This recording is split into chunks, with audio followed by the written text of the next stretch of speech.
আসসালামু আলাইকুম। হাসান খালেদ, সভাপতি, বাংলাদেশ তৃণমূল পার্টি, আপনাদের সাথে।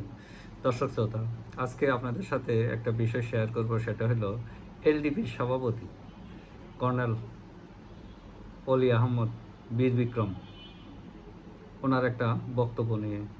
উনি কথা বলেছেন, আওয়ামী লীগ ধরে ধরে হাত পা ভেঙে থানায় দিন।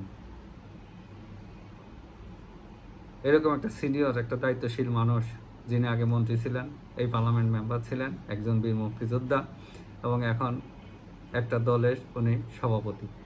সর্বশেষ পার্লামেন্ট নির্বাচনেও তিনি অংশগ্রহণ করেছিলেন, বেরিয়ে আসতে পারেন নাই, জয়লাভ করতে পারেন জামাতের সাথে জোট করে।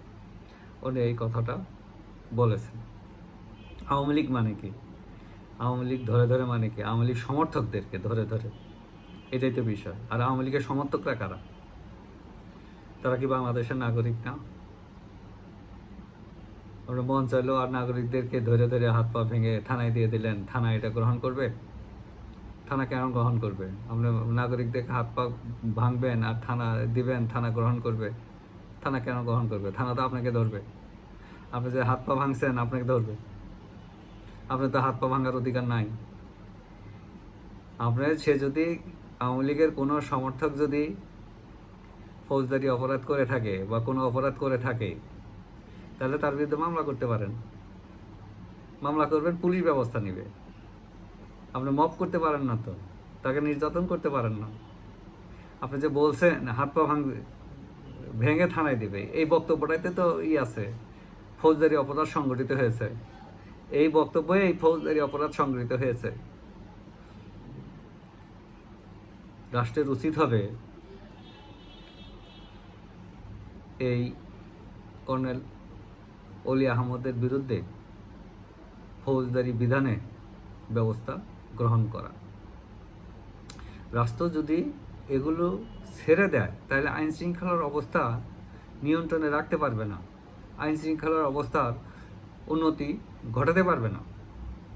রাষ্ট্রকে স্ট্রিক হতে হবে। আর ফৌজদারি অপরাধ যদি বেড়ে যায়, তাহলে বুঝতে হবে সরকার দুর্বল। সরি, ফৌজদারি অপরাধ যদি বেড়ে যায়, তাহলে বুঝতে হবে সরকার দুর্বল। এবং আইন শৃঙ্খলার অবস্থার যে সরকার নিয়ন্ত্রণ করতে পারে না, সে সরকার কিন্তু টিকতে পারে না। এটা শুধু বাংলাদেশ কেন, পৃথিবীর কোথাও টিকতে পারে না। এটা হলো এক নাম্বার সূচক, একটা সরকার টিকার এক নাম্বার সূচক হইল আইন শৃঙ্খলার অবস্থা উন্নতি করা, আইনের শাসন প্রতিষ্ঠা করা, নাগরিকদের হেফাজত করা, নাগরিকদের নিরাপত্তা সুনিশ্চিত করা। কাজেই সরকারের কাছে বাংলাদেশ তৃণমূল পার্টির এখন পরামর্শ, এই অলি আহমদ সাহেব দীর্ঘদিনই অনেক কথাবার্তায় বলেন, তার ভিতরে কিছু হয়তো অর্থ বহন করে, অনেক কিছুই অধিকাংশ কথাবার্তায় অনর্থক, অর্থ বহন করে না। তো এখন যে কথাটা বলেছেন, এটা কিন্তু অত্যন্ত মারাত্মক কথা বলেছেন, একেবারে অসামাজিক একটা কথা বলেছেন, আইন বিগড়িত কথা বলেছেন। সরকারকে অবশ্যই এই বক্তব্যের কারণে তাকে আইনের আওতায় আনতে হবে, তাকে জিজ্ঞাসাবাদ করতে হবে উনি কেন আইন নিজের হাতে তুলে নিতে চান। উনি যদি আইন নিজের হাতে তুলে নেন, তাহলে ক্ষতিগ্রস্ত কে হবে? ক্ষতিগ্রস্ত এই সরকার হবে। সরকারের বদনাম হবে, ডিফেম হবে সরকারের, এবং আইন শৃঙ্খলার অবস্থা সরকারের নিয়ন্ত্রণে বাড়ি যাবে, একটা নৈরাজ্যকর অবস্থা সৃষ্টি হবে। তখন জনগণ তার এই সরকারকে রাখবে না, এই সরকারের বিরুদ্ধে চলে যাবে জনগণ। চিন্তাটা সরকারকে এইভাবেই করতে হবে। আর অলি আহমদ সাহেবকে বলি, আপনি একটা সিনিয়র মানুষ, জীবন সায়নে চলে আসছেন, মুক্তিযোদ্ধা ছিলেন, আপনার কন্ট্রিবিউশন সীমাহীন। এরকম একটা সিনিয়র মানুষ যে সমস্ত কথা বলে যাচ্ছেন, এখন আইন শৃঙ্খলার নাজুক অবস্থা, তরুণরা মব করতে পছন্দ করতেছে, আপনি তার উস্কায় দিচ্ছেন।